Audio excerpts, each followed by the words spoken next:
একটু সবাইকে একটু সবাই শরীরের থেকে নেমে যান, যাদের হাতে প্লেকার্ড আছে, পতাকা। আমরা বিশ্বাস করি এখানে যারা আছেন কেউ শহীদ মিনারকে অপবিত্র করবেন না। যাদের গিটার আছে শহীদ মিনার মানুষের ভলান্টিয়ার, এটা ভলান্টিয়ার নয়, আপনারা নিজেরাই ভলান্টিয়ার।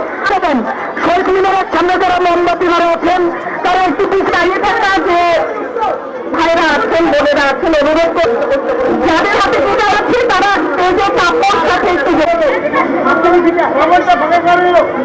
আমি আবারও